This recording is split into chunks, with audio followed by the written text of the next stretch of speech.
Bom, gente, boa tarde. Eu sou Yamamoto, sou professora da UFBA, estou participando desse projeto também de jornalismo e direitos humanos em diálogo, né? E hoje a gente tem o nosso terceiro diálogo, né, desse projeto de extensão, que tem como tema, né, sobretudo, o direito ao protesto, né? Então, a gente quis trabalhar nessa atividade de hoje a discussão dos movimentos sociais e o direito dos movimentos e dos indivíduos ao protesto político, né? E a questionar por meio das suas ações, ou por meio das suas manifestações, né?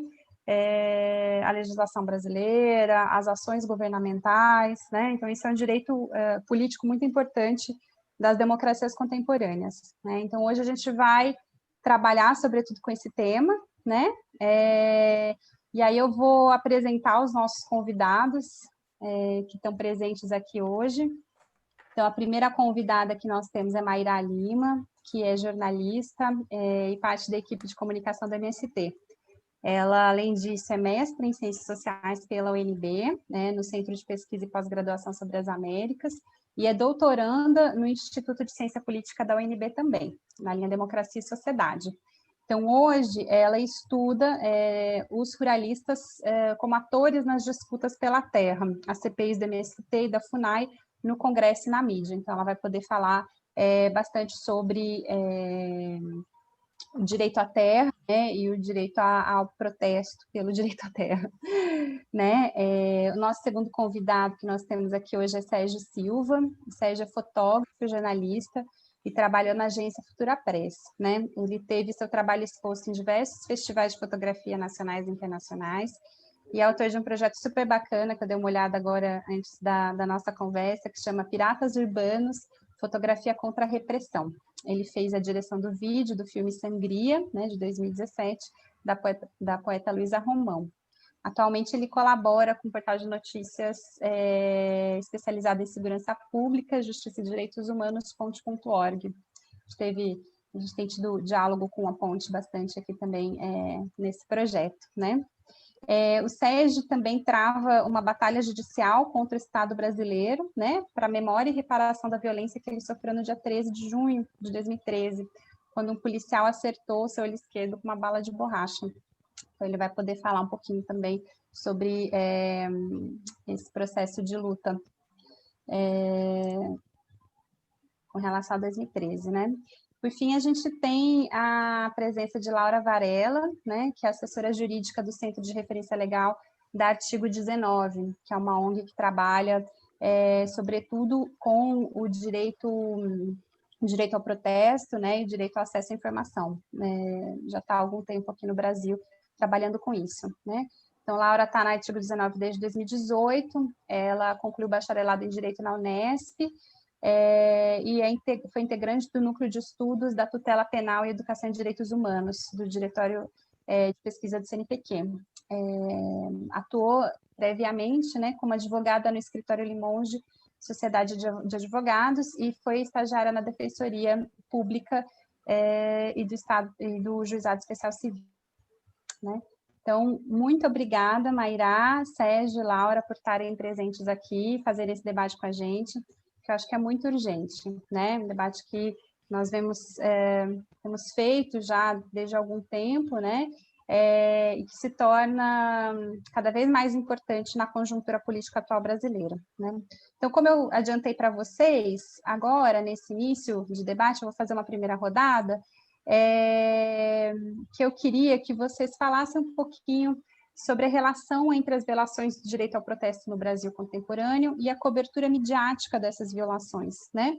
E como provocação, eu vou ler um trechinho do editorial da Folha de São Paulo, que foi publicado no dia 13 de junho de 2013, né, no meio das jornadas de junho, que comentava as manifestações, né? Então, esse trechinho diz o seguinte: cientes da sua condição marginal e sectária, os militantes lançam mão de expediente consagrado pelo oportunismo corporativista, marcar protestos em horário de pico de trânsito na Avenida Paulista, artéria vital da cidade. Sua estratégia para atrair a atenção pública é prejudicar o número máximo de pessoas. É hora de pôr um ponto final nisso. Então, esse editorial, além de várias coisas, tinha essa frase no meio do seu argumento, né? Então, eu lanço isso como uma provocação para vocês, para a gente refletir, então, sobre o papel da mídia, né? Tanto a cobertura jornalística quanto o papel dos veículos midiáticos e das suas posições na cobertura do direito ao protesto no Brasil. Então, a gente pode começar com Mairá, de Mairá passar para Sérgio, depois terminando com Laura, para a gente continuar a ordem de apresentação. Mairá. Bom, gente, boa tarde para todos e todas. Você já me apresentou. Eu vou destacar um ponto, Suê, porque você já tinha me explicado que eram 2 rodadas. Tentando centralizar mais, eu acho que, e de forma muito breve também, enfim, um pouco do que eu considero como uma espécie de estrutura dos meios de comunicação social, e aí eu vou centrar mais no Brasil, e por que eu acho que isso impacta em coberturas e posições institucionais como essa que você leu, da Folha de São Paulo, na ocasião de 2013, né? E que impacta, obviamente, nos variados protestos que o MST já realizou ao longo dos seus mais de 30 anos, mais de 35 anos de existência, por reforma agrária, ou protestos que são solidários a pautas mais amplas, né, por democracia, por exemplo, como aconteceu, inclusive, depois de julho de 2013, né? Então, eu estou falando aqui para um bocado de sabido, então, assim, né, eu entendi que são todos e todas jornalistas, então, talvez o que eu vá falar aqui toque, ou você já tem até compreensão conceitual acerca disso. Mas que eu acho importante a gente jogar na roda, né? A primeira coisa trata-se de uma influência de mídia que sugere que há um exercício de poder que deve ser analisado mediante a capacidade de produção e difusão de conteúdos simbólicos dos meios de comunicação de massa que são contextualizados socio-historicamente, sendo muitas vezes objetos de reprodução de dominação e estabelecimento de consensos. E aí, quando a gente fala dos grandes monopólios de mídia, como é o nosso caso, no caso brasileiro, a gente está falando de uma manutenção, de uma conservação, de uma concepção dominante de um bloco social hegemônico por meio de regulação da opinião, que se dá através de critérios exclusivos do que enfim, algum momento da nossa vida como jornalista já ouvimos falar dos agendamentos e enquadramentos de temas que organizam e unificam a opinião pública por meio de transmissão de conteúdo e principalmente de valores.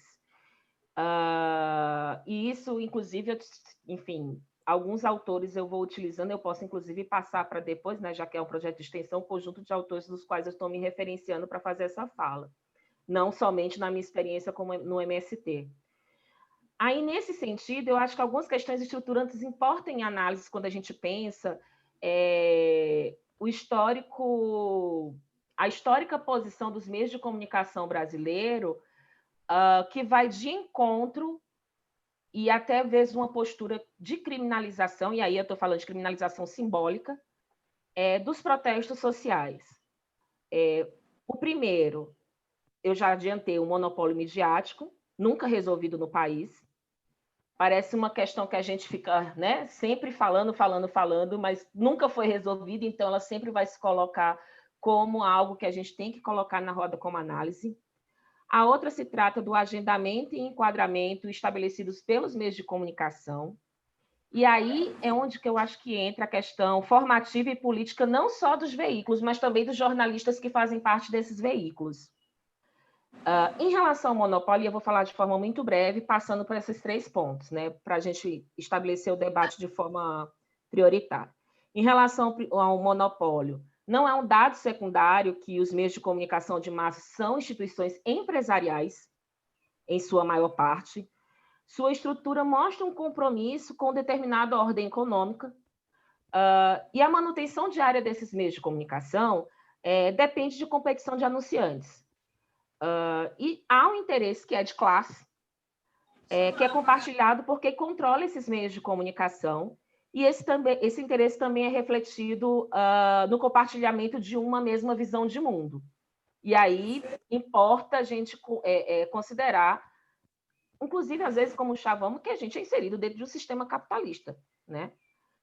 E ainda que, em parte, desses veículos, as concessões sejam públicas, como é o caso de televisão e rádio, a ausência de mecanismos de controle social e aqui, acerca dessas concessões, e aqui eu vou deixar muito nítido que não se trata de censura, mas sim de mecanismos mínimos que sejam responsivos à sociedade. Se a gente está tratando de concessão pública, a sociedade tem que ter um mínimo de critérios os quais possa fiscalizar, quais possa determinar uma espécie de função social daquele veículo ocupando aquele espaço que é público.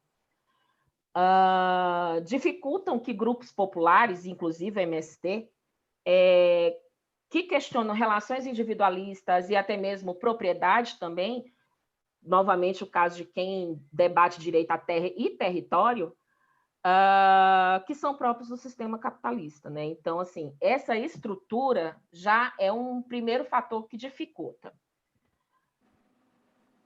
Em relação ao agendamento e enquadramento, que eu vou falar de forma conjunta, enfim, vale destacar que as questões relevantes postas para a deliberação pública, em grande parte, condicionadas, sim, pela visibilidade dada a determinados temas pelos meios de comunicação, né? E essa forma como eles colocam, como esses temas são colocados ao público.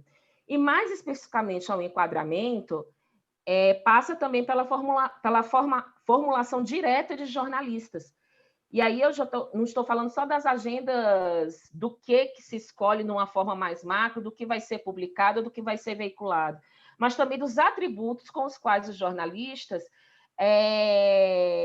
descrevem esses temas, que podem ser das coisas mais simples, como a descrição das pessoas, o lugar de nascimento, essas coisas, como das formas mais complexas do significante e do significado, no nosso caso aqui, dos protestos da organização de setores populares, né?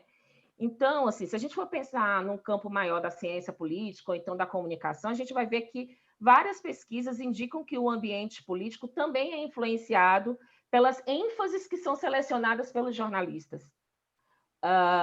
E assim como o campo político precisa coincidir com relatos que são produzidos pelo campo político, há uma integração.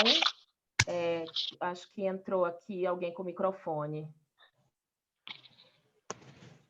Beatriz, você pode desligar seu microfone? Está fazendo um pouquinho de barulho. Ela desligou. Obrigada. Já. Vou continuar. Há essa interação entre os dois campos que produz uma competição entre os atores sociais pela mobilização de determinadas ocorrências, de forma que elas estejam aptas às próprias necessidades do campo jornalístico. E ainda essas mesmas pesquisas, que, enfim, não vou citar todas, mas existem várias nos dois campos, mostra que há uma preferência por setores dominantes que têm, inclusive, facilidade de acesso ao ambiente institucional, muitas vezes correlacionado ao Estado, ou então ao que eu vou chamar aqui de elite econômica de forma muito ampla, né? Tem uma questão que eu acho que é muito cara a nós, jornalistas, que é a questão da construção da notícia, que existem sistemas específicos. Luiz Felipe Miguel, que é um cientista político também daqui da Universidade de Brasília, fala muito sobre isso, né? A crença da competência especializada do jornalista, inclusive como a importância da formação técnica e política também desses jornalistas, que tem que conferir alguma confiança por parte de quem está consumindo aquela notícia, né? A excelência da técnica, como eu já tinha falado, e até mesmo as dificuldades de interpretação crítica da maior parte da população brasileira em relação ao que está sendo veiculado e também em relação a, enfim, baixa escolaridade de grande parte de seu público. Então, para a verificação de credibilidade e veracidade, é bastante difícil para o cidadão comum.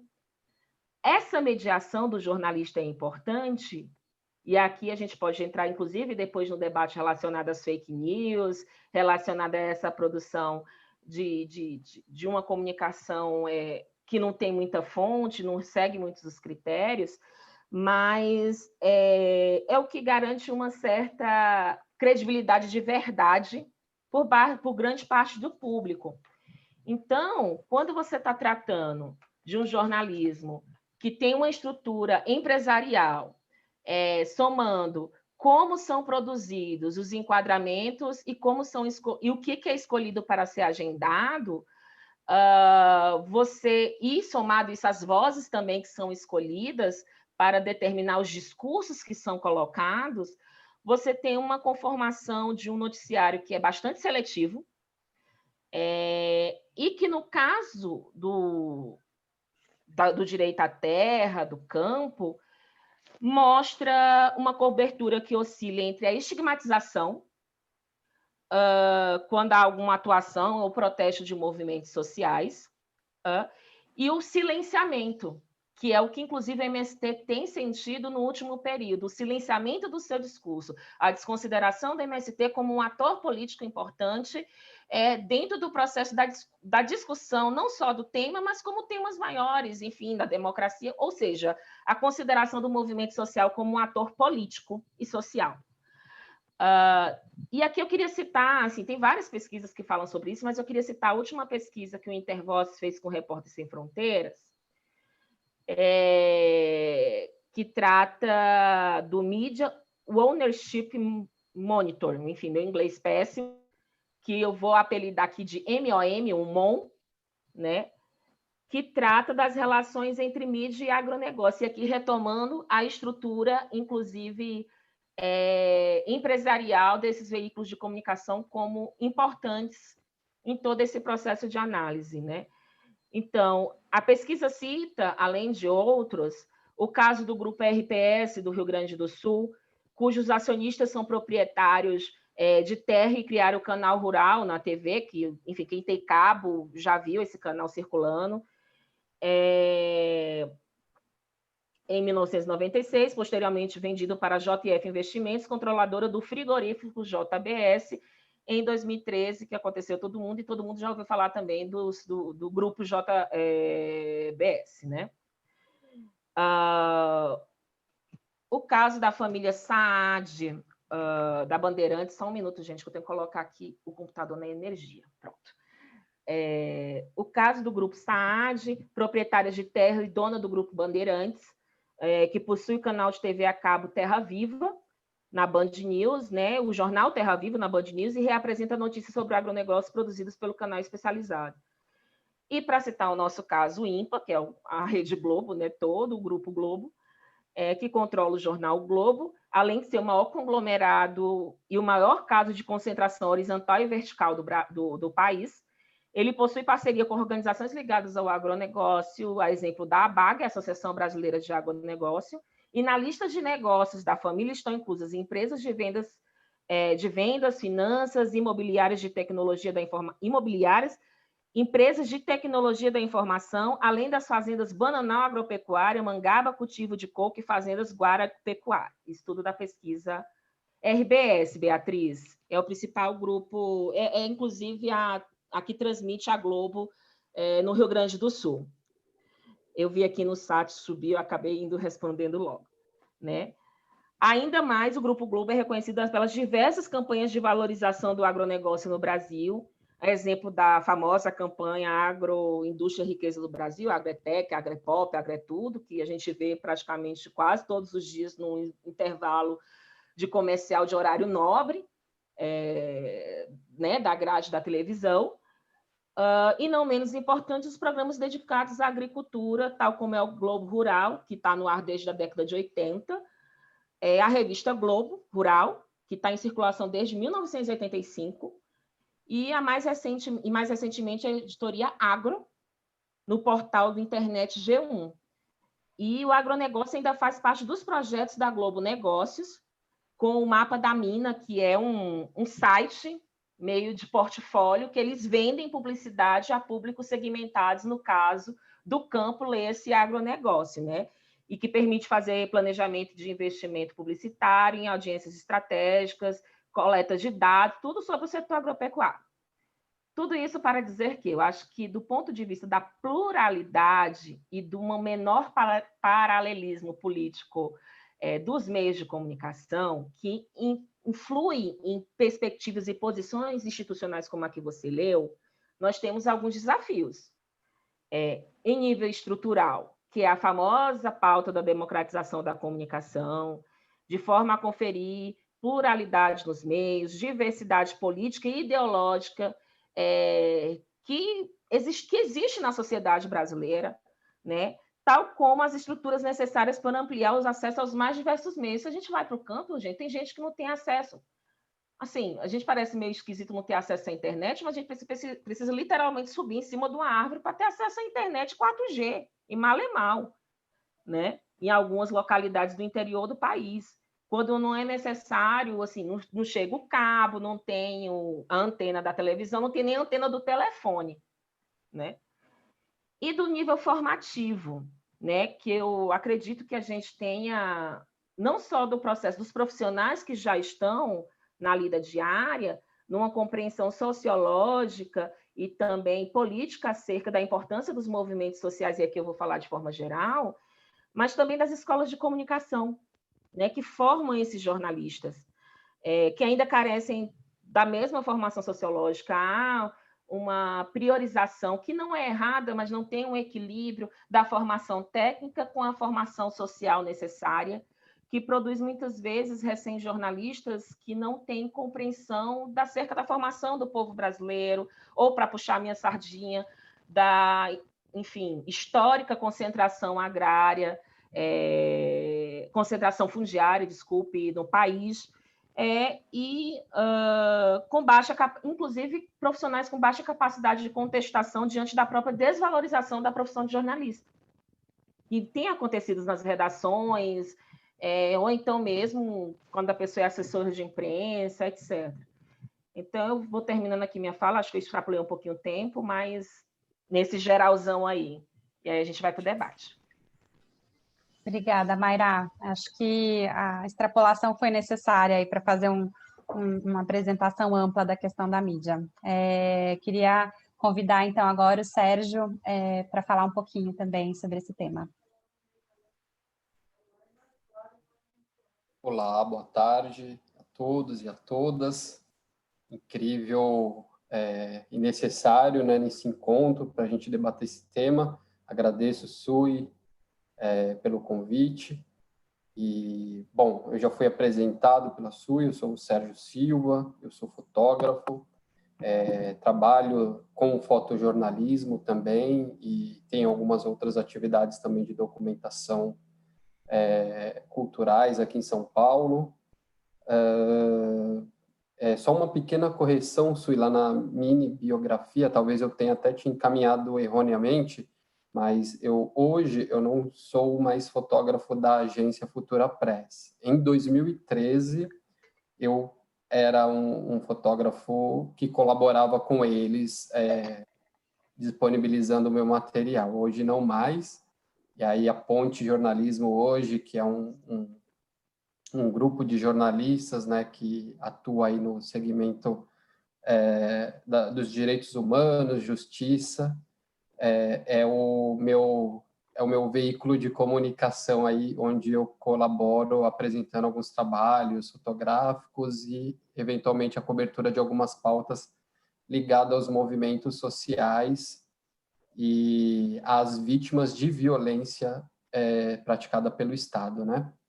Então, eu queria fazer uma fala um pouquinho diferente da Mayra, pegando um pouco o gancho da bola que a Sui levantou em relação ao editorial da Folha de São Paulo lá em 2013, né? Já que a gente está falando aí do papel da imprensa na cobertura de protestos, eu acho que esse exemplo que a Sui nos trouxe, ele é muito significativo, né, no contexto de narrativas sobre a cobertura dos protestos, obviamente porque isso de alguma maneira me atingiu diretamente, né, e também faz parte da minha opinião sobre esse episódio, né, Por que eu digo isso? Porque quando a Folha de São Paulo, nesse dia 13, né, quando o jornal foi estampado com essa notícia, já havia aqui em São Paulo marcado, se eu não me engano, era o 4º ato do movimento Passe Livre contra o aumento da tarifa naquela ocasião. E quando, pelo menos eu, né, vou dizer por mim, mas acredito que muitos que estavam acompanhando aquelas jornadas de protesto, né, do Passe Livre, muitos jornalistas ficaram assim estarrecidos com a capa desse jornal desse dia, porque ela foi realmente um chamado para que a polícia militar e o governo estadual na época tomasse uma medida mais drástica em relação à contenção daquela série de manifestações que a cada novo ato vinha crescendo, né?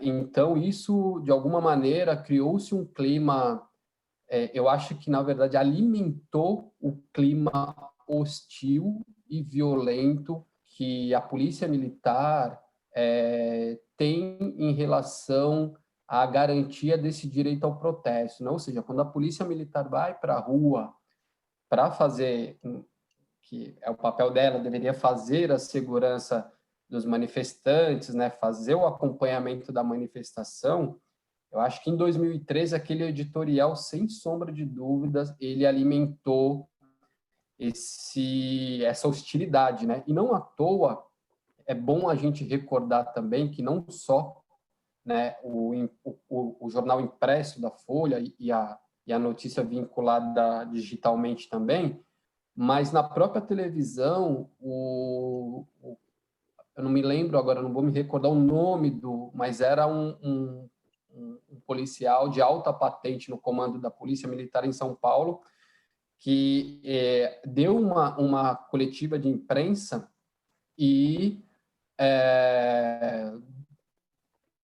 colocou ali na coletiva essa mesma imposição que a linha editorial da Folha de São Paulo fez, né? Foi um diálogo assim muito bem alinhado, né? Ele disse que as manifestações estavam infringindo direitos de outras pessoas de irem e virem, né? Essa tentativa aí de distorção de uma narrativa e de distorção de certos direitos garantidos em Constituição, né? O protesto e reunião de pessoas é garantido em Constituição Federal, né? Então, aquela manifestação não fazia nenhum tipo de violação à Constituição, ela era uma manifestação organizada, inclusive, que é muito curioso até a gente lembrar dos atos do Passe Livre, porque eles foram muito apedrejados de alguma maneira por algumas análises posteriores, né, sobre a forma de organização, mas na rua eles eram bem organizados. E eu, como fotógrafo, acompanhava isso muito de perto, né, não só naquele 13 de junho, mas até em alguns atos anteriores. Então, essa capa, ela foi essa gasolina ali numa situação que já era, de certa forma, já estava muito fervorosa, né? Estava muito quente ali por conta dessa declaração do alto comando da polícia. O próprio governador na época aqui em São Paulo, Geraldo Alckmin, também era muito hostil nas suas declarações, né? Quando ia para a televisão, ele era bem hostil nas declarações. Então, o uso dos meios de comunicação para legitimar um discurso de que aquelas manifestações, na ocasião, estavam fora de algum contexto no qual eles acreditavam, foi extremamente importante, né? O uso da mídia foi extremamente importante para reforçar. E aí, qual que foi a consequência disso, né? Além da consequência política, nós vimos lá em 13 de junho, naquela fatídica noite onde eu fui atingido pela bala de borracha e perdi o olho, uma polícia organizada para reprimir aquele protesto. O que me aconteceu não foi um ato de descuido de um policial que, por uma maldade pessoal ou uma falta de treinamento, atingiu o meu olho. Não, naquela noite, centenas de pessoas saíram feridas das manifestações. No meu caso, eu saí com a sequela mais grave, mas houve posteriormente, por exemplo, um relatório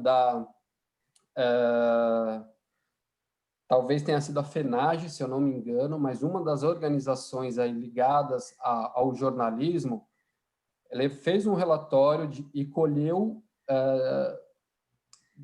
nomes de pessoas que tinham sofrido violência física.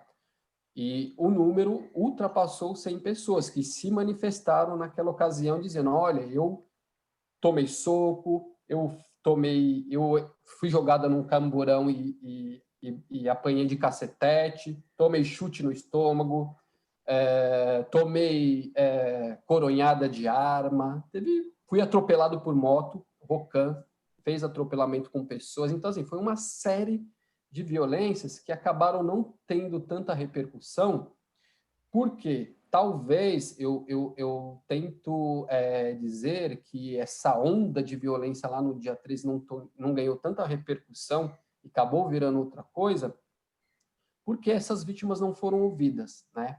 A imprensa, de alguma maneira, posteriormente à noite do 13 de junho, não foi fazer um trabalho de cobertura desse ato repressor que ocorreu em 13 de junho, né? Não foi dada uma atenção, apenas isso ficou no campo apenas das organizações de direitos humanos, que tentaram, de alguma maneira, coletar números, dados, depoimento de vítimas, e essa foi uma luta que acabou sendo inglória, porque nós não conseguimos aqui em São Paulo, por exemplo, na época, eu lembro de muitos veículos de comunicação pedirem, através da Lei de Acesso à Informação, a imagem das câmeras de segurança ali da Rua da Consolação, em São Paulo, onde a polícia iniciou a repressão aos manifestantes, jogando muita bomba de gás lacrimogêneo, bala de borracha, bomba de efeito moral, spray de pimenta,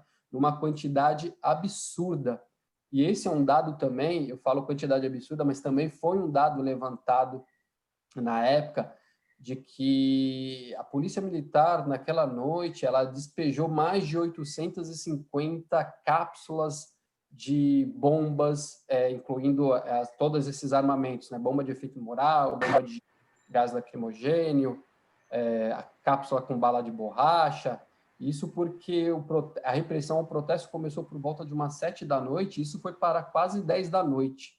Era quase 10 da noite, eu, né, nesse momento, eu já estava no hospital, passando pela minha primeira cirurgia, para ainda tentar manter a possibilidade de enxergar, mas há relatos de pessoas que 10 da noite estava lá na Avenida Paulista, que é talvez 2 quilômetros do local onde iniciou-se o ato de violência da polícia, e ainda estava apanhando e tendo esses direitos violados, né, de protesto. E não só o direito do manifestante também foi violado, né? A própria imprensa, no caso eu como fotógrafo e diversos outros colegas também, passaram por esse ato de violência, né? Se vocês entrarem no YouTube aí depois e procurar 13 de junho de 2013, vocês vão encontrar um dos vídeos, por exemplo, que é possível de se ver, é um grupo de jornalistas que está, um dos fotógrafos ali, ou videomaker, está com a câmera ligada e apontando para a tropa de choque que estava portando as armas com bala de borracha e diz, nós somos da imprensa, estamos aqui trabalhando. E o policial insiste, vai para lá, sai daqui, tentando de alguma maneira já, né, com a voz, já impedindo que a imprensa fizesse imagens daquela situação. E esse grupo, esse jornalista, ele começa a se afastar com essa câmera ligada e dizendo, eu sou jornalista, eu estou trabalhando. E nessa terceira vez que ele vai repetir, eu sou jornalista, veio um fiapo uma faísca de bomba que você vê que foi disparada nele, na direção dele. Então, a polícia, naquela noite, estava preparada para reprimir não só os manifestantes, mas quem estivesse naquela ocasião. Tanto é que vítimas, por exemplo, como transeuntes, pessoas que estavam apenas trafegando pela região, voltando do trabalho, indo para casa, ou tentando ir pegar o ônibus para retornar para casa, também acabaram sendo atingidas por bala de borracha. Na mesma pesquisa aí de imagens, se vocês forem fazer na internet, vocês vão encontrar uma foto de uma senhora com uma marca no pescoço de bala de borracha que foi atingida, no pescoço, né? Nós estamos falando, então, de uma polícia que, óbvio, além de estar preparada para reprimir, estava atirando à torta direito sem qualquer critério de condução daquela situação na manifestação, né?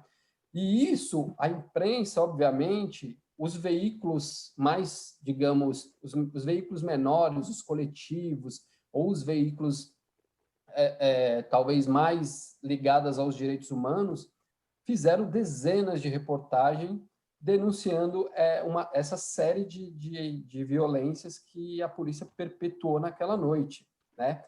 E aí, a gente voltando na bola que a Sui levantou da capa da Folha de São Paulo, o curioso é que, infelizmente, uma repórter da Folha de São Paulo foi, no meio desse grupo de vítimas, uma repórter da Folha de São Paulo também acabou se tornando vítima, que foi a Juliana Valoni, que também levou um tiro no rosto, né? E eu costumo dizer não, eu afirmo que o ato de violência que a Juliana, repórter da Folha, sofreu foi muito mais violento. Ela não perdeu o olho, ela foi atingida nessa região aqui óssea, acabou não perdendo a visão, ainda bem, por muita sorte, porque o tiro, além de não ter sido certeiro, ela usava óculos, então a armação do óculos deve ter amortecido ali o impacto de alguma maneira, mas eu digo que foi tão violento quanto o tiro que me cegou, apesar de eu ter saído com a pior sequela. Eu digo que a Juliana sofreu um ato muito mais violento porque o policial que atingiu ela viu ela com a câmera e com o crachá de imprensa, mirou no rosto e disse a mesma coisa que eu contei do exemplo do vídeo, falou: sai daqui, sai daqui. Ou seja, a imprensa não poderia estar ali fazendo o seu trabalho. E a Juliana insistindo e falando: estou trabalhando, olha aqui meu crachá, minha identificação. O policial, mesmo assim, apertou o gatilho da arma e acertou o rosto dela. E a Juliana, como repórter da Folha, a fotografia dela foi que estampou o jornal no dia seguinte. E aí, a narrativa da Folha, principalmente, ela muda, né?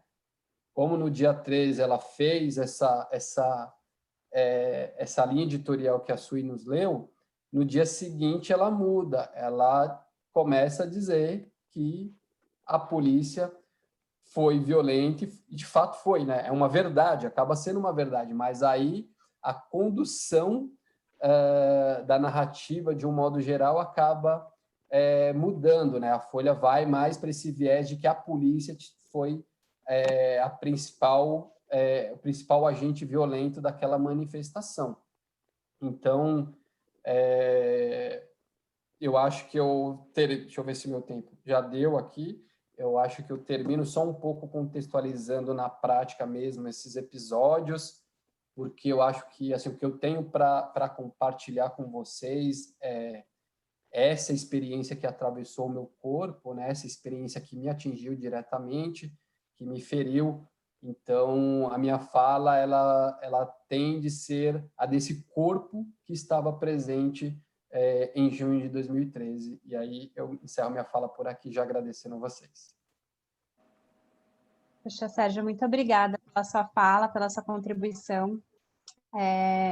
Acho que ela é muito relevante, né? Tanto pela sua experiência, mas também por você ser um profissional da comunicação, né? E ser um jornalista também, né? Então, acho que isso vai render muito debate para a gente aqui também, né? E agora eu convido, então, a Laura Varela, da Artigo 19, para falar sobre esse assunto. Olá, boa tarde, pessoal. Boa tarde a todas e todos.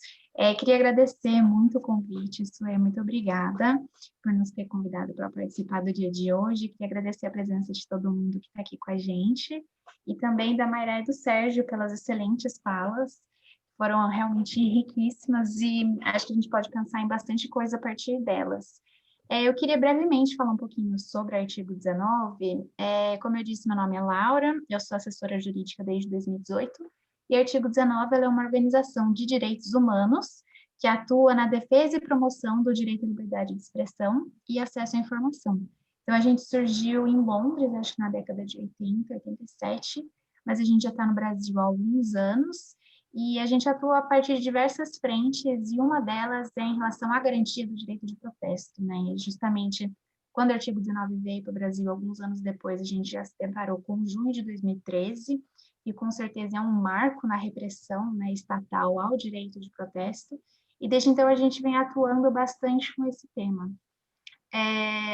Especificamente aqui para conversar com vocês, e justamente pensando que é um público formado pela maior parte por jornalistas e comunicadores, eu queria até justamente pegar o gancho da fala do Sérgio, no sentido de que justamente sobre a violência que a Juliana sofreu, e o Sérgio também, obviamente, em 2013, durante a cobertura de protestos. E a pergunta que eu faço assim é: por que a polícia queria impedir o cobrimento dos protestos pelos jornalistas? Por que interessa a polícia a impedir essa cobertura? E eu queria justamente responder essa pergunta trazendo para o contexto atual, no sentido de que o jornalista, né, e o jornalismo em si, a comunicação em si, tem um papel importantíssimo de denúncia de violações de direitos humanos. E eu acho que esse papel ele fica muito evidente no contexto atual que a gente tem, de estarmos vivendo um governo autoritário e que reprime fortemente a atuação dos jornalistas. E, inclusive, o artigo 19, acho que no início do mês, na verdade, mês passado, setembro, nós lançamos um relatório que fala que justamente que desde o início do mandato do Bolsonaro, tanto ele, né, como o presidente, quanto os seus familiares e ministros, realizaram 449 ataques contra jornalistas e comunicadores. Então, foram 449. Dentre esses ataques, a gente tem desde ataques verbais, mas também temos ameaças, temos intimidações. E, além disso, a gente percebe que existe uma estigmatização da profissão mesmo. Por exemplo, Bolsonaro fala muito, é um discurso muito recorrente, no sentido de que os atuais veículos de comunicação propagam fake news, que eles propagam informações falsas, que eles têm os seus interesses próprios e não necessariamente a divulgação de informações. E a gente percebe justamente a intenção desse discurso no sentido de desvalorizar, estigmatizar a atuação de jornalistas e comunicadores. E isso interessa porque é assim, exatamente dessa maneira que os governos autoritários, eles conseguem se manter. A gente sabe que justamente assim que surge um tipo de governo autoritário, a liberdade de expressão é o primeiro direito fundamental atacado, justamente porque a liberdade de expressão é necessária para que possa haver um controle social de fiscalização dos atos do poder público, para que diferentes vozes, né, possam fazer uma crítica àquele governo e possam fiscalizar aquele governo e se manifestar. E, enfim, por isso justamente que a gente fala que, né, a liberdade de expressão é o oxigênio da democracia. Não existe democracia sem liberdade de expressão. E eu acho que isso é extremamente importante no contexto que a gente está falando atualmente, e justamente para a gente poder situar por que atualmente os jornalistas e comunicadores são tão atacados. O que interessa ao governo atacar esses jornalistas? Por que essa é uma principal pauta do governo? A relação conflituosa com a imprensa. E eu acredito que seja justamente por conta desse papel fundamental que ela tem. E, nesse sentido, até queria comentar com vocês que a gente lançou um relatório na segunda-feira que vai falar sobre o estado da liberdade de expressão no mundo todo, vai falar sobre como ele se encontra, né, a efetividade desse direito, a garantia desse direito se encontra no mundo todo. E o resultado, na verdade, é que atualmente nós temos o pior nível de exercício de liberdade de expressão no mundo nos últimos 20 anos. De acordo com as nossas estimativas, pelo menos 51% da população mundial vive em países em que a garantia à liberdade de expressão está em crise, esse direito está em crise. Então, esse índice é gravíssimo. Ele é puxado, na verdade, muito por conta de países extremamente populosos que estão atualmente vivendo uma crise de direitos humanos, como, por exemplo, China, Índia, Turquia, Rússia, e a gente sabe que tem violações à liberdade de expressão da população e da imprensa gravíssimas, mas também existem outros países que contribuíram para que esse índice ficasse tão ruim, como, por exemplo, o Brasil e também os Estados Unidos. Sobre o Brasil, atualmente a gente está ocupando, existe um ranking, né, de países nos quais a liberdade de expressão se encontra atualmente mais deteriorada ou vem caindo o seu exercício, é mais difícil você exercer a liberdade de expressão. E existe um ranking com 161 nações, e o Brasil ocupa atualmente o número 94, atrás de todos os países da América do Sul, com uma única exceção da Venezuela. Então, a gente sabe que justamente que a situação atual do Brasil em relação à liberdade de expressão, ela é muito ruim, e ela vem piorando por conta do atual governo que a gente tem, do governo Bolsonaro. E, especificamente sobre protestos, que é justamente o tema que a gente está tratando aqui hoje, é legal falar que no ano passado, segundo os nossos dados, ocorreram manifestações em 71% dos países. Então, a gente tem 70% do mundo realizando manifestações contra mais diversas pautas políticas. E a gente percebe que do ano de 2019 para anteriormente, houve um aumento de 50% de protestos. Então, se antes a gente já tinha um cenário, claro, de muitos protestos, a gente percebe que ele aumentou em 50%. E o aumento do volume de protestos gera, infelizmente, o aumento da repressão. Então, a gente tem altíssimos números de utilização de armamento menos letal, às vezes utilização de armas letais e ocorrência de fatalidades. E nesse contexto, acho que é importante até trazer o dado do Chile, né, no qual mais de 300 pessoas sofreram ferimentos nos olhos e tiveram como decorrência a perda, né, tiveram cegueira de pelo menos um dos olhos. São mais de 300 pessoas, e eu acho que isso é exatamente o que o Sérgio falou para a gente, de que não se trata de um único policial malvado que atirou, não se trata de pessoas que estavam raivosas e resultou, não, é uma atuação articulada, institucional, para prejudicar o direito de protesto. E justamente, né, artigo 19, a gente tem uma análise que vem lá desde 2013 até atualmente, falando como que mudou o exercício do direito de protesto. E a gente vê que ocorreu uma intensificação da repressão, e ela ocorre não só por meio da atuação policial, o que ela existe com certeza, e a gente pode apresentar alguns dados, mas também através do legislativo e do judiciário. Então, no legislativo, diversas leis já foram propostas e muitas delas aprovadas para restringir o direito de protesto das mais variadas formas. E no judiciário, a gente tem vários casos, como o do Sérgio, como o do Alex, outro comunicador que também foi ferido, que eu posso falar mais sobre isso também, que justamente, ao invés do judiciário garantir o exercício da atuação, né, da imprensa, dos jornalistas, e, de certa forma, garantir o direito da população de ter acesso à informação, porque é aí que está ligada a importância, né, da garantia do direito de imprensa, ao contrário, o judiciário, infelizmente, vem, de certa forma, se apresentando extremamente conservador e culpabilizando os próprios comunicadores pelos ferimentos sofridos em protestos. Mas, pelo que eu entendi, né, essa vai ser a parte da segunda rodada agora, e eu deixo para falar um pouquinho mais sobre esses dados de sofisticação e intensificação de repressão no legislativo e no judiciário a partir de agora. Bom, gente, fazer um breve comentário aqui, eu não consigo não comentar, né, as falas foram incríveis, assim, acho que deixaram a gente pensando em muita coisa, especialmente a forma como essas falas se complementam, né, eu adorei a síntese da Mayra, né, da forma como a grande mídia opera tradicionalmente com relação aos movimentos sociais, que é nesse binômio de silenciamento e estigmatização, né. E aí eu acho que depois o Sérgio explicita um pouco mais como é que isso acontece, né? E eu fiquei pensando durante a fala do Sérgio, assim, né? Essa oposição que ocorre, né? Quando a gente fala do papel da mídia nesses processos de protesto, né? A gente consegue ver esse papel duplo mesmo, né? Que de um veículo como o da Folha de São Paulo, por exemplo, que no mesmo dia que estampa esse editorial, tem a sua jornalista que está lá sendo atacada por esses policiais, né? Então, a gente tem aí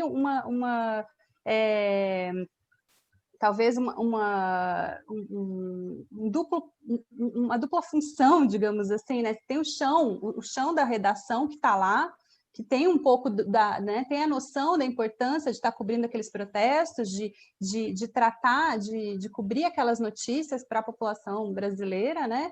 E o editorial que tem uma postura de criminalização, né? Então, acho que isso é interessante a gente pensar também, né? Como a gente fala da mídia de maneira geral, mas também essas redações, elas estão cindidas, né? Esses veículos, eles estão cindidos por por esses interesses, digamos, que são muitas vezes contraditórios, né? Então, o interesse da liberdade de expressão, o interesse da cobertura, né? E o interesse, talvez, que a Mayra apontou aí, desses grandes grupos de monopólio que estigmatizam protestos, estigmatizam movimentos sociais, né? Então, acho que isso é algo que eu achei muito interessante da fala de vocês. E aí, acho que comentando também a vinculação da fala do Sérgio e da Laura, né? Justamente, né, como esse mecanismo de repressão que a gente viu no Brasil em 2013, né, de cerceamento do direito ao protesto, parece que foi exportado em massa, né, para os outros países latino-americanos, né, então o Chile com esses números terríveis, né, de violência policial durante protesto, né, e recentemente no Equador também você teve uma ministra de governo, né, que saiu com a estampa de uma camiseta de uma menina ferida no olho, assim, né, ela foi fotografada por uma revista com essa camiseta, assim, justamente uma ministra que cuidou da repressão durante os protestos recentes no Equador contra o governo do Lenin Moreno, né. Então, assim, são coisas que a gente vê crescendo e aparecendo no mundo inteiro, né? Então, agradeço muito a fala de vocês. Agora a gente abre aqui para as intervenções nossas.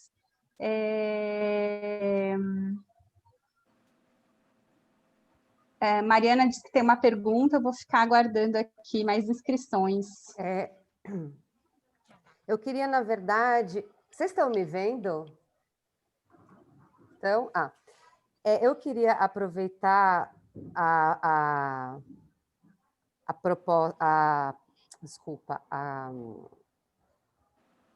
proposição da Laura quando discutir liberdade de expressão, porque ela falou bastante, de um ranking de liberdade de expressão e de como isso está sendo reduzido, né?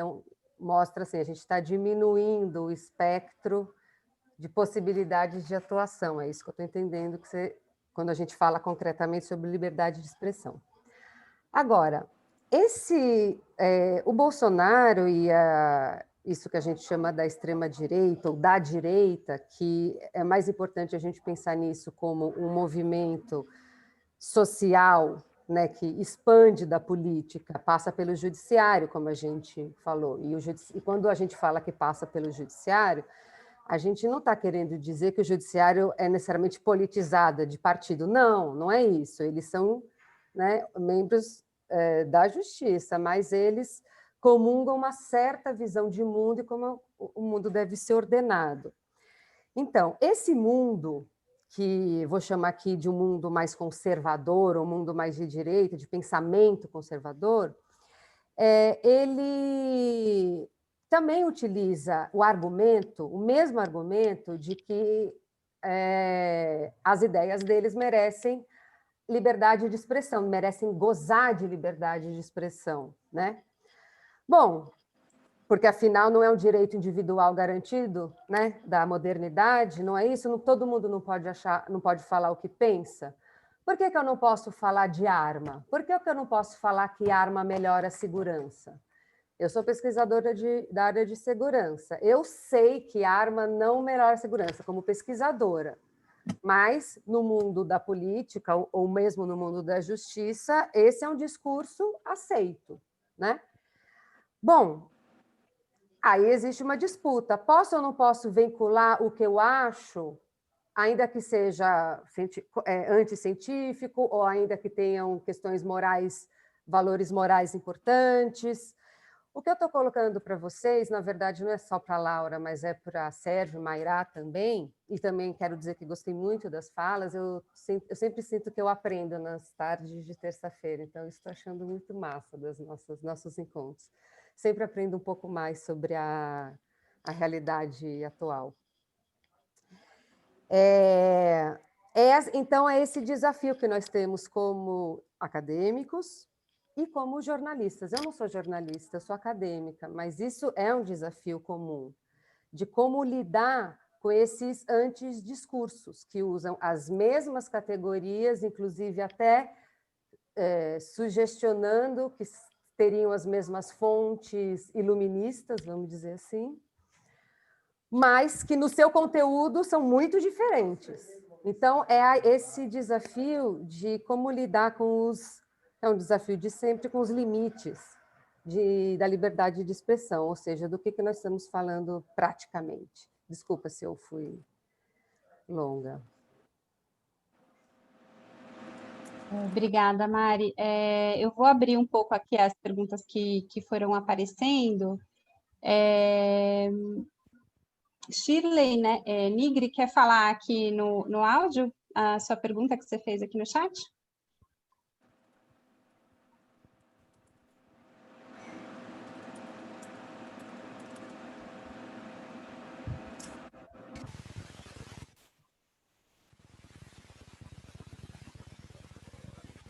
Bom, Shirley, eu vou ler, então, porque eu acho que é uma pergunta importante aqui, que ela pede para vocês compararem a cobertura da mídia antes e agora com Bolsonaro, né? Ou seja, vocês veem uma percepção de perspectiva, né? A Laila também lembra aqui no chat, né, que houve uma repercussão com relação à proibição da Feira da Reforma Agrária em São Paulo, né? Houve uma mobilização para que ela fosse liberada e ela acabou virando lei, né? E aí agora a feira faz parte do calendário oficial de eventos da cidade de São Paulo. Então, se a Mairá quiser comentar um pouquinho esse caso também, que ela levantou, acho que é interessante, né? E Júlia Miranda também fez um comentário aqui, gente, eu estou lendo para não constranger vocês a falarem aqui, porque eu vi que as pessoas estão mais tímidas, né? Dizendo que problema, né? A questão é que no Brasil o próprio presidente pratica e incentiva a violência contra mulheres jornalistas, né? E ela cita o texto da Bianca Santana, que foi atacada pelo Bolsonaro, e manda um link de uma notícia do UOL. Shirley, pode desenvolver a pergunta, sim, por favor. Você quer abrir seu áudio? Shirley foi que perguntou da mídia antes e depois do governo Bolsonaro.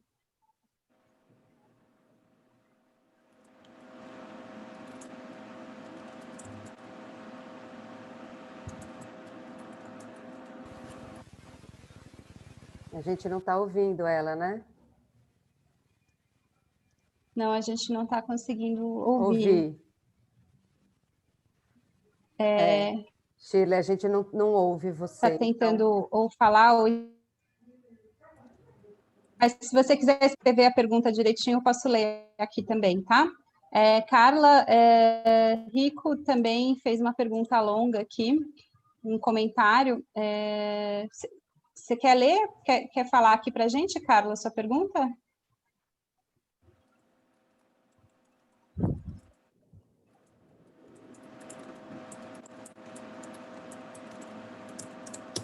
Tá. Então, vamos lá. Então, a Carla diz, obrigada pelas exposições extremamente importantes. Desde o marco de 13 de junho, infelizmente, a repreensão à liberdade de expressão só vem crescendo. Trazendo para os dias atuais, 2 casos assustadores são Carol Soldberg e o JP Cuenca. O do Cuenca causa uma preocupação ainda maior, por ser uma ação coordenada entre os estrategistas do governo Bolsonaro e a Universal. São mais de 110 ações por danos morais espalhadas por todo o Brasil, com indenizações de 10 a 20 mil reais. Como criar mecanismos para frear esse movimento que não para de crescer? Vou explicar aqui que a questão do jornalista Cuenca, né? Ele fez um tweet, né? Que dizia que Ai, gente, eu esqueci. As tripas do... Enfim, vou procurar aqui, daqui a pouco eu digo para vocês o caso do Cuenca, qual era exatamente a frase dele, para vocês contextualizarem e poderem comentar. Então, eu vou ficar esperando a pergunta da Shirley, que ela pode desenvolver aqui, mas eu vou fazer uma proposta, porque a gente já está com o tempo apertado. Eu vou propor para vocês responderem as perguntas, fazerem os comentários, né? E eu queria que vocês também já emendassem na resposta de vocês a segunda parte da rodada de conversa que a gente tinha combinado, né?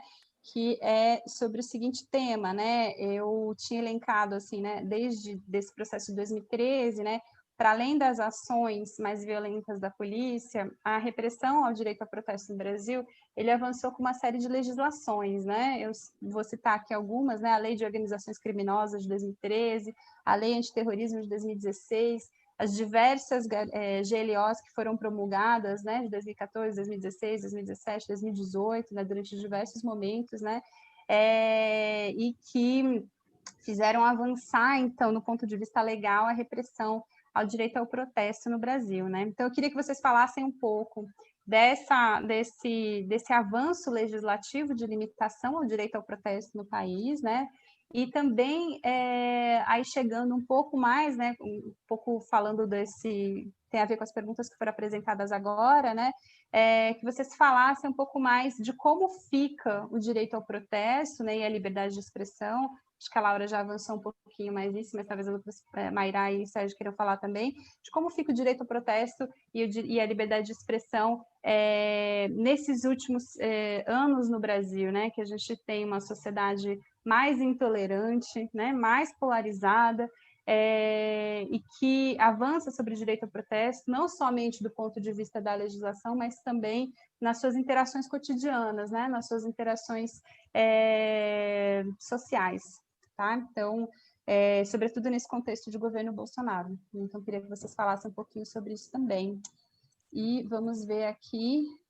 Gente, são mais perguntas aqui. Ah, tá, o Rafa me ajudou aqui, Rafa Zizi, que é professor aqui da UFBA, ele me ajudou na mediação e está citando aqui a frase do JP Cuenca, né, que é: o brasileiro só será livre quando o último Bolsonaro for enforcado nas tripas do último pastor da Igreja Universal. Esse foi um tweet dele, e que está recebendo aí todos esses processos judiciais, né?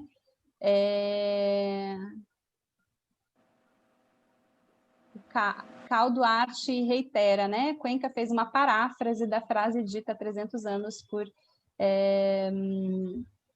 Jean Méliès. Gente, eu estou tentando passar toda a discussão aqui, mas acho que em algum momento eu vou ter que parar de falar, né? Aline Martins comenta o seguinte, né? O Lula disse certa vez que um dos maiores arrependimentos dele era não ter regularizado a mídia durante seu governo. Isso deu liberdade para conglomerados e famílias construírem um Brasil que lhes cabia. Será que hoje, com veículos independentes como a Ponte, jornalistas livres, seria possível reverter essa construção de narrativa, que quase sempre vai contra as manifestações populares, incluindo protestos legítimos? Enfim, eu vou parar por aqui, porque o debate parece que estourou no chat, mas vocês podem responder as questões que estão no chat aqui também na fala de vocês, tá? Então, eu vou dar mais ou menos 10 minutinhos para vocês responderem essas manifestações e também falarem um pouco da conjuntura atual, do ponto de vista legal, né? E também do ponto de vista social, como é que vocês estão vendo esse acirramento da intolerância na sociedade brasileira, tá bom? Então, a gente pode manter a ordem que a gente fez no início. Mayra, pode começar? Bom, gente, só rapidamente, eu estava tão preocupada com o tempo no começo que eu esqueci de agradecer o convite, né? Então, assim, eu fui já direto na fala, mas deixar aqui registrado, muito obrigada pelo convite. Eu acho essa iniciativa super importante. Era uma coisa que, inclusive, nós do MST há algum tempo já tínhamos tentado e planejado como projeto fazer com jornalistas, mas aí mais conectado com a luta pela terra, né? Então, assim, parabéns, Suê, parabéns, Mariana e toda a equipe e também as pessoas que estão se predispondo numa tarde de terça-feira a debater isso. Vamos lá, gente, que é muita pergunta, eu vou tentar fazer um geralzão. E eu vou começar esse geralzão falando justamente o que seria a segunda rodada, né? O que a gente tem identificado enquanto movimento, a partir do golpe de 2016, e, enfim, deixar nítido que o MST considera o que aconteceu com o Dilma Rousseff como um golpe né, midiático, jurídico, parlamentar, há enfim, o que eu particularmente chamo de vidraça. O MST viria uma espécie de vidraça, como uma espécie de símbolo de organizações de esquerda, tal como o PT também mas o MST também tem esse simbolismo. Se existia antes, de alguma forma, digamos que isso se torna algo mais intrínseco, né? mais violento, no sentido, inclusive, simbólico, de como é que isso se dá em termos do parlamento.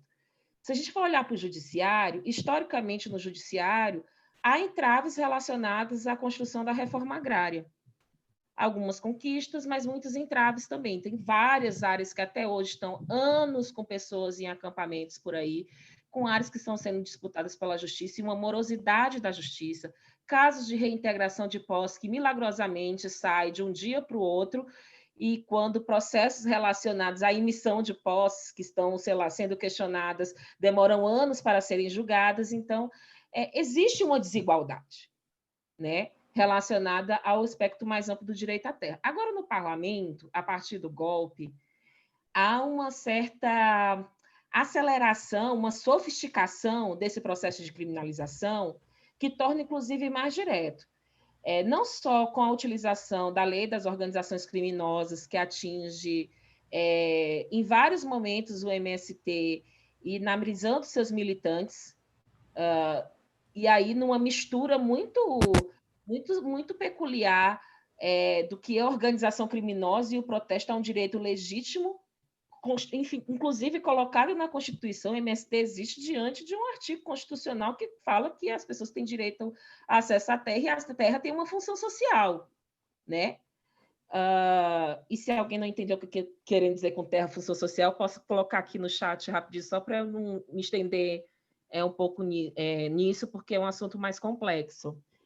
Mas também dentro do aspecto da própria criminalização da esquerda, de forma geral, né? Como se qualquer organização de nível popular que questiona de forma mais crítica o individualismo ou a meritocracia, ou mesmo, e aí eu estou falando de conceitos muito caros, porque a gente chama de neoliberalismo, né? Para fazer uma digressão pequena. E no caso do MST, que questiona o direito à propriedade concentrada de forma mais específica. Do Acre, por meio da Coordenadoria Estadual. Entrou aqui um áudio. De forma mais específica, tem, enfim, processos que se acentuam. A lei do terrorismo, ela é muito simbólica nesse sentido, porque se ela foi criada num contexto das discussões relacionadas à Copa, e houve toda uma mobilização, não só dos movimentos sociais contra essa legislação, mas também dentro do parlamento, digamos, um arremedo para que movimentos sociais não fossem incluídos como a consideração desse conceito de terrorismo, que não tem consenso do que significa isso, nem no âmbito internacional. Por outro lado, quando dá um revés político e que há uma extrema-direita no poder, há também no parlamento tentativas de você reincluir esses movimentos sociais dentro desse aspecto, dessa alcunha de terrorista. E aí, exemplos existem vários. O artigo 19 tem vários pesquisas, artigos, enfim, que selecionam quais os projetos que estão correndo. A última vez que eu acompanhei isso mais de perto, já tinham mais de 20, aí veio a pandemia, deu aquela parada, né?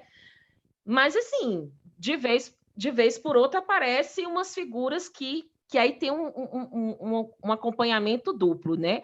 Do ponto de vista ideológico, que é isso que eu estou falando, e do ponto de vista, digamos assim, da lacração, entre aspas, mas muito entre aspas, viu, gente? Porque lacração que eu quero dizer assim, eu vou utilizar desse tema que, né, polariza a sociedade para ganhar alguns likes de Twitter e inclusive dar uma escondida em temas políticos talvez mais importantes, ou mais candentes, ou mais preocupantes para a opinião pública, para gastar a opinião pública de forma geral, ou até mesmo no Twitter, que acaba sendo algum termômetro, para temas relacionados a, sei lá, o MTST, para citar outro exemplo, é terrorista ou não, para criminalização da esquerda em geral. Teve recentemente, já na pandemia, Eduardo Bolsonaro impetrou um projeto de lei que circulou, sei lá quantos WhatsApps e grupos, falando também novamente de criminalização de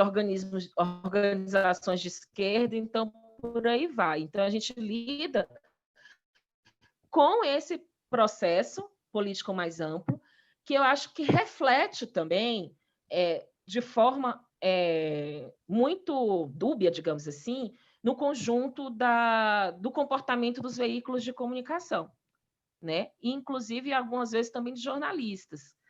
E aí eu vou começar a falar aqui das perguntas em geral, né? Alguém falou, não vou conseguir olhar no chat quem perguntou, mas sobre essa cobertura antes e depois de Bolsonaro, né? Se a gente for lá pela lógica da luta pela terra, o antes e o depois de Bolsonaro, o que muda no aspecto político é que a imprensa também se torna alvo depois de Bolsonaro, né? Que foi todos esses dados que Laura passou para nós aqui nessa conversa. Antes, digamos que ainda havia alguma respeitabilidade, ou pelo menos uma maior respeitabilidade do âmbito da imprensa em geral. No caso da luta pela terra, se o MST não ocupa a terra, a reforma agrária jamais é pautada. Jamais. A gente já até discutiu assim, várias vezes dentro do âmbito do movimento, que se a gente quiser pautar alguma coisa relacionada, por exemplo, aos desertos verdes, que é aquela, enfim, histórica plantação de eucaliptos, principalmente no sul do país, ou então questões ambientais, agroecologia, a gente precisa fazer uma ocupação.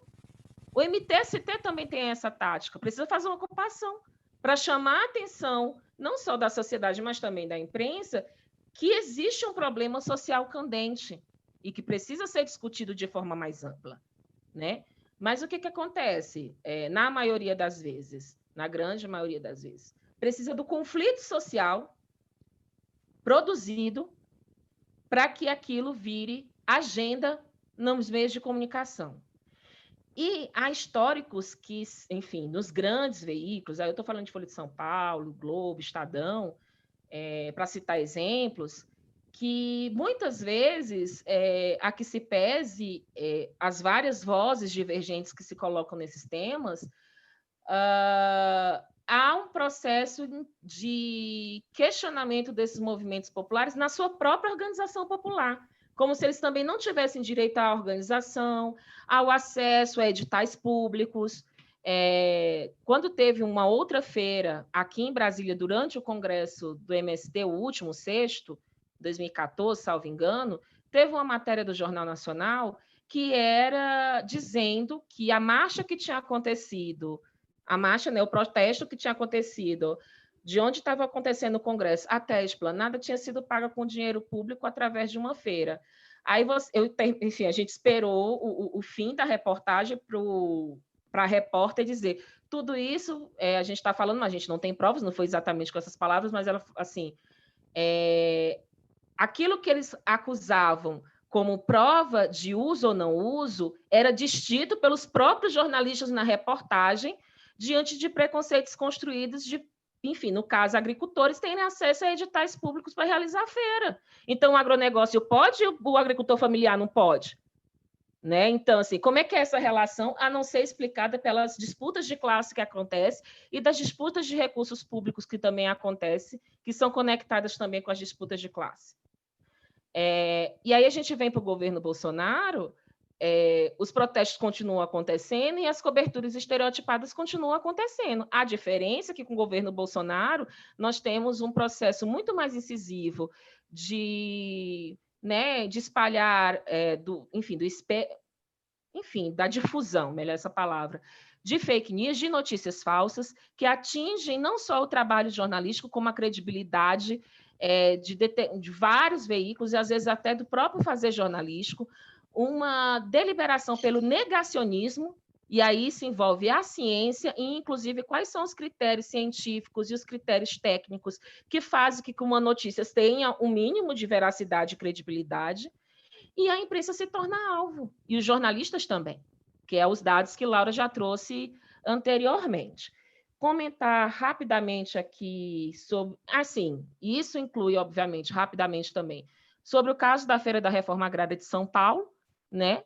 Que aí, como as disputas ideológicas e políticas se colocam também como influentes na realização e na discussão de determinadas pautas, no caso da feira, muito conectada com os orgânicos e a agroecologia, o acesso desses alimentos de forma saudável, que vai de encontro a toda uma perspectiva que o agronegócio constrói em relação à produção de alimentos no país, né? E a própria, enfim, gente, o conceito de agronegócio é que a gente costuma muito entrar no senso comum, mas o conceito de agronegócio é, propriamente dito, exportação de commodities, em geral, produzido com tecnologia de produção que envolve os venenos, os agrotóxicos, necessariamente, né, com transnacionais e diante de um capitalismo extremamente financiarizado, que faz com que uma produção que nem existe já esteja vendida nas bolsas de valores por aí no mundo afora,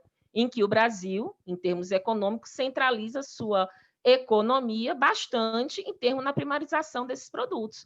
Então, a gente não está falando de coisa pequena quando a gente fala que o MST é silenciado, que o Movimento dos Pequenos Agricultores é silenciado, porque tem um interesse por trás, inclusive econômico, capitalista, e aí eu incluiria neoliberal também, enquanto projeto econômico, para que as coisas não cheguem ao debate público, né? E aí os meios de comunicação têm alguma inserção nisso tudo. Deixa eu só ver aqui. Alguém falou de antidiscurso, e eu lembrei muito do conceito de confluência... Mayrá, desculpe. a gente está estourando o nosso tempo aqui. Se você puder sintetizar rapidinho. Finalizando mesmo. Desculpa. Finalizando mesmo. Não, você está correto. Não estava vendo o tempo. O conceito de confluência perversa da Evelina Dagnino, que eu acho que vale a pena quem quiser depois dar uma pesquisada, que é justamente esses, enfim, determinados conceitos que são ressignificados de acordo com o contexto político, né? Conceito de cidadania, de participação, que antes vinculado com a popularização e até uma radicalização da democracia brasileira, que hoje são considerados como praticamente um assistencialismo, caridade, etc., para citar alguns exemplos. Então, acho que vale a pena dar uma pesquisada, e desculpa ter estourado o tempo, gente, que quando eu começo, né, aí já viu. Obrigada, Mayrá. Vou passar para a Sérgio, então, para responder esse monte de perguntas e fazer essa rodada final. Obrigado, Sui. Eu, na verdade, tive uma queda no meu sistema aqui e eu perdi a ideia de uma pergunta que foi feita, que até foi citado o nome da ponte. Se você puder ler novamente ou copiar aqui no chat para eu resgatá-la, para eu não me perder na resposta, por gentileza, Sui. É a pergunta da Aline, né? Que fala o seguinte: o Lula disse certa vez que um dos maiores arrependimentos dele era não ter regularizado a mídia durante seu governo. Isso deu liberdade para conglomerados, famílias construíram o Brasil que lhes cabia. Será que hoje, com veículos independentes como a Ponte e os jornalistas livres, seria possível reverter essa construção de narrativa, que quase sempre vai contra as manifestações populares, incluindo os protestos legítimos? Essa mesmo, muito obrigado. Então, eu vou pedir desculpa aos demais para me focar um pouquinho mais nessa pergunta por conta do nosso tempo. E já adianto que eu deixo o meu e-mail disponível caso alguém queira fazer mais algum complemento, trocar alguma ideia um pouco maior. Sui, está autorizada, pode passar aí para quem se interessar meu contato e aí a gente conversa mais.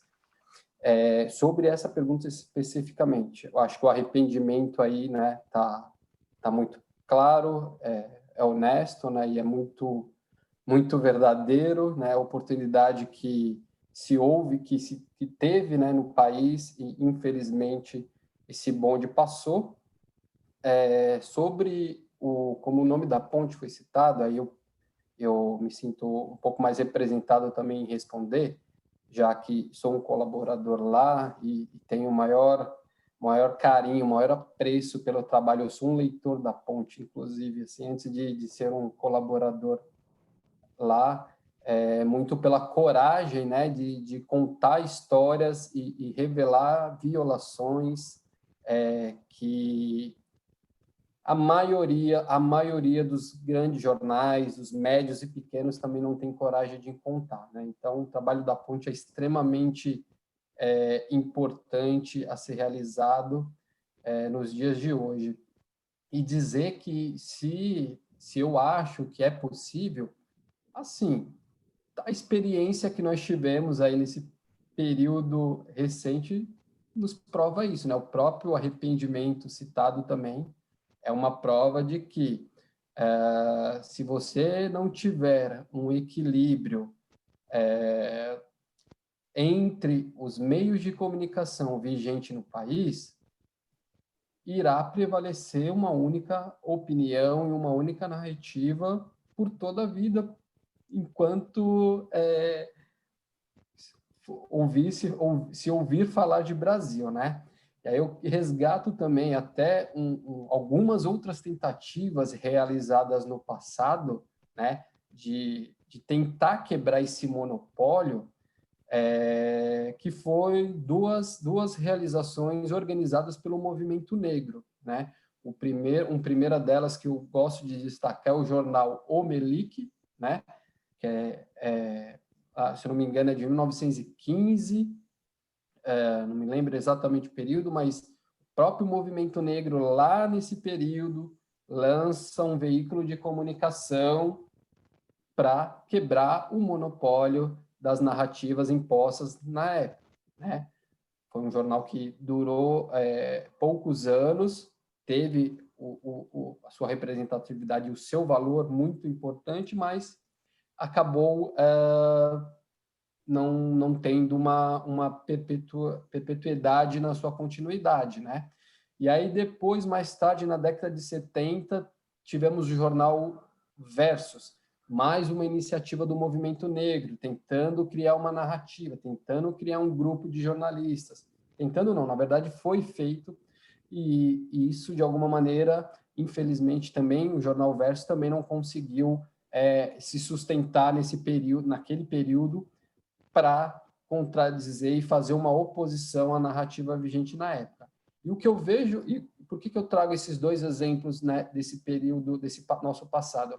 Porque hoje o que a Ponte faz, o que o Alma Preta faz, nós das periferias, eu estou citando alguns exemplos aqui de São Paulo, porque são os que eu tenho mais contato e um pouco mais de conhecimento, mas que eu sei e acredito que no país todo nós temos diversas iniciativas alternativas à comunicação que são extremamente profissionais no trabalho e que não conseguem, por talvez um crescimento maior, porque não há realmente aí um interesse político de que isso aconteça, né? Então, talvez a gente também esteja falando aí de uma política pública que reforce a necessidade e que se respeite a diversidade de opiniões dentro da própria imprensa, né? Então, a Ponte Jornalismo, Jornalistas Livres, enfim, todos esses coletivos de jornalismo, que faz jornalismo, está aí tentando, está na luta, né? Está correndo atrás, está trabalhando de maneira precária, com poucos funcionários, mas está fazendo jornalismo. E aí basta não só os leitores acreditarem, né, no conteúdo que é veiculado, mas também aí talvez as nossas organizações de instâncias maiores, com poder público muito maior, respeitarem a nossa Constituição e começar a legitimar também esse tipo de trabalho, né? Que eu acredito que é possível, está dado, né? O exemplo que a Aline colocou na pergunta do arrependimento, por não ter feito aí essa democratização dos meios de comunicação e ter exemplo na prática, trabalhando e executando e produzindo conteúdo vivo como a ponte, é a chave, né? É o caminho. Tanto o próprio MST também tem uma comunicação particular agora muito forte, né? Que é muito... Eu acompanho bastante também. Sempre quando sai notícia do MST, primeiro eu vou lá até no site do MST para saber o que o MST está falando sobre esse assunto. Para mim, é muito mais interessante ouvir o próprio MST do que, às vezes, os principais jornais do país, né? Estão falando sobre determinados assuntos, para entender melhor, ou até também ter esse outro ponto de vista balanceado. Então, a oportunidade nós temos. Basta a gente conseguir aí forças para executar. Então, eu termino a fala por aqui. Obrigado. Obrigada, Sérgio. Agora eu passo, então, rapidamente para a Laura, para responder todas as perguntas e falar nessa rodada final. Olá, pessoal. Na verdade, eu tinha um monte de coisa para falar, mas eu vou tentar concentrar em algumas das perguntas. E também eu queria só falar um pouquinho que a gente tinha definido, né, nesse segundo momento, sobre aspectos específicos da repressão ao direito de protesto desde 2013.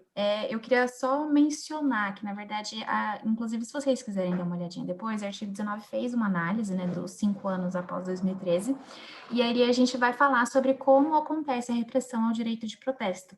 E uma das principais coisas que a gente traz é o fato de que ela ocorre de forma articulada entre os poderes. Então, a gente tem o executivo, né, através da repressão pelas autoridades policiais no momento ali do protesto e diversas outras ações. Temos o legislativo com a aprovação de legislações restritivas ao direito de protesto e temos o judiciário. Sobre esses pontos, na verdade, eu só queria mencionar que no legislativo existem vários projetos de lei já aprovados, e só dando coro justamente ao que a Mayra falou, muitos deles relacionados a práticas de terrorismo, né? Então, existem diversos projetos de lei que querem alterar a lei antiterrorista, e aí eles acabam prejudicando e criminalizando os movimentos sociais. Então, isso é muito comum, a gente, inclusive, tem um monitoramento, mas, além disso, a gente tem projetos de lei que querem prejudicar o direito ao protesto em si. Então, por exemplo, temos legislações, tanto em São Paulo, Rio de Janeiro, tem outros lugares no país também, que querem burocratizar o aviso prévio, que é aquilo que antes, né, de você protestar, você tem que fazer o aviso prévio, que não é uma autorização, é muito diferente, a Constituição garante que não seja uma autorização, é apenas um aviso, mas atualmente a gente tem legislações que querem burocratizar, então tem que falar quando será feito, onde, as pessoas que vão, né, vamos dizer assim, os movimentos sociais que estão organizando, de certa forma, têm que se comprometer que não ocorrerá nenhum tipo de violação ali, ou seja, eles têm que se responsabilizar por todos os manifestantes, tem que ser avisado com critério de antecedência, tem que combinar com a autoridade policial o trajeto, enfim, são critérios bastante restritivos. E, além disso, também tem outros projetos, outras leis, que já estão aprovados, que proíbem a utilização de máscaras em protestos, por exemplo. Esses são a parte que a gente fala do legislativo, né? E do judiciário, e esse eu queria, na verdade, comentar, porque justamente a gente acompanha no artigo 19 há muitos anos o caso do Sérgio, que está aqui conosco, que já contou um pouquinho, e também o caso do Alex Silveira, que também é um fotojornalista que foi ferido em protesto, se eu não me engano, de 2000, se eu não me engano, entrou com ação em 2003, porque ele também perdeu a visão, e entrou com ação para receber uma indenização do Estado. E o Tribunal de Justiça do Estado de São Paulo negou esse pedido porque considerou que tinha culpa exclusiva dele pelo ferimento. Ou seja, ele até reconheceu que o ferimento foi causado pela polícia, mas o Tribunal de Justiça entendeu que aquilo era culpa do Alex, porque ele se colocou ali entre os manifestantes e a polícia, então, portanto, ele era responsável pelo seu próprio ferimento. E aí agora o processo dele chegou no STF, já teve, né, o primeiro voto de um ministro, Marco Aurélio, que foi extremamente positivo no sentido de afastar essa culpa exclusiva da vítima e responsabilizar o Estado, ou seja, falar que realmente ele tem que receber uma indenização porque ele foi ferido enquanto ele estava exercendo a sua atividade profissional de forma ilegal pela polícia, só que aí o processo foi suspenso por conta de um pedido de vista.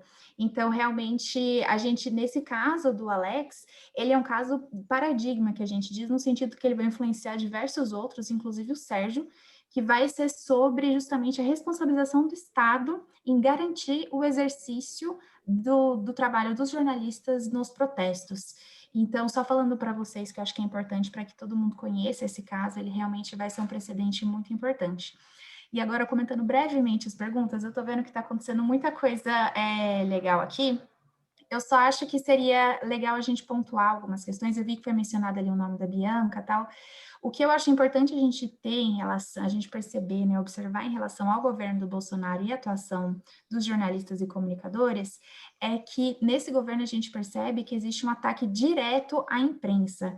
E ele é feito nominalmente. Então, por exemplo, justamente no caso da Bianca, o Bolsonaro mencionou o nome dela numa live, e isso gera consequências. Ela foi perseguida, ela sofreu uma série de ataques na internet, e, por exemplo, a Patrícia Campos Mello também sofreu uma série de perseguições.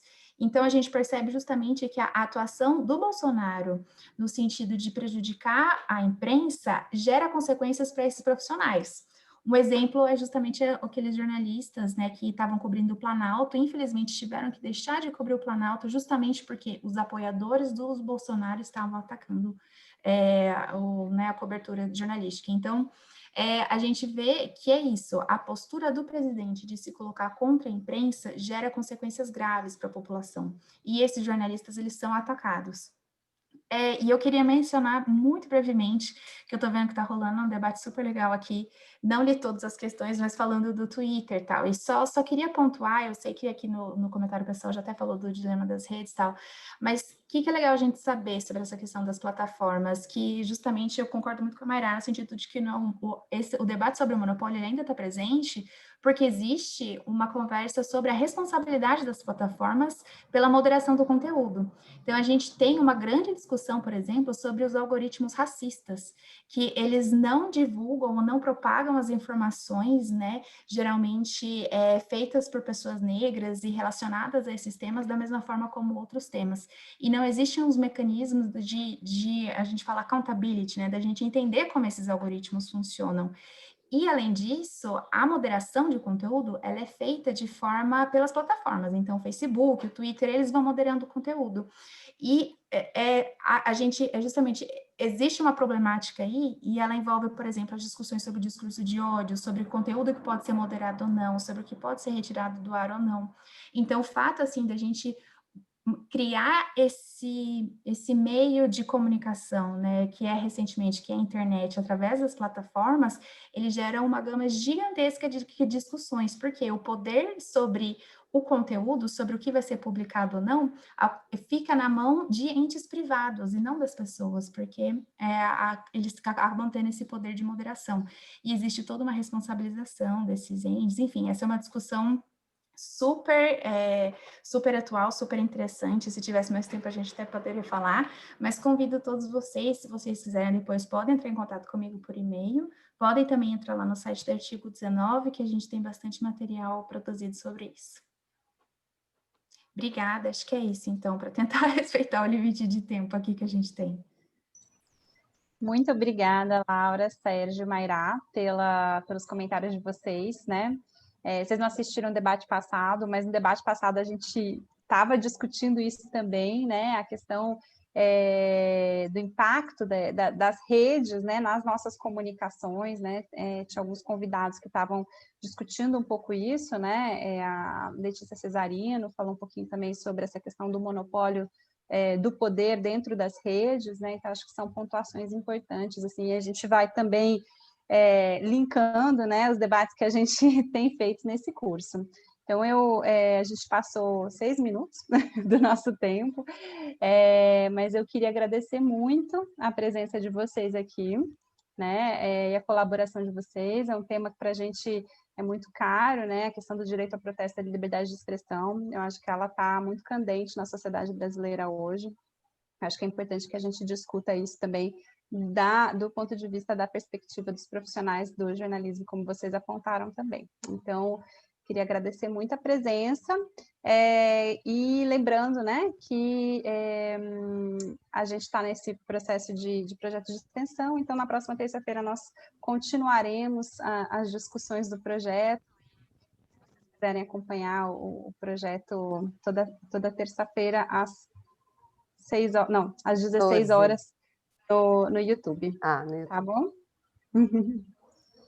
Tá bom, acho que É, terminamos. posso- Mari, quer falar mais um pouquinho? Não, eu queria aproveitar, além de agradecer muito, eu gostei demais do dia de hoje também, e as perguntas e a participação de todos, mas eu queria fazer especialmente, Sérgio, eu queria te convidar publicamente para, se você puder estar presente no debate do dia 10 de novembro, que vai ser sobre segurança pública, junto com o Bruno Paes Manso e a Cecília Oliveira, do The Intercept, além do Bruno Moraes e do Dudu também. Então, enfim, se você puder estar presente para enriquecer, seria lindo. Claro, poderei sim, Ótimo. Eles são as nossas referências no jornalismo. Vai ser uma Ótimo, beleza, gente, é isso. Obrigada a todo mundo, então, e para os nossos inscritos e inscritas, até terça que vem. Tchau, Obrigada. Tchau, tchau, obrigada. Bom, eu tenho aquele papel chato que quando eu termino quando eu fecho a sala, fecha para todo mundo ao mesmo tempo, né? Então, para não parecer Ainda está brusco... gravando, viu, Mariana? Tá gravando, não precisa mais.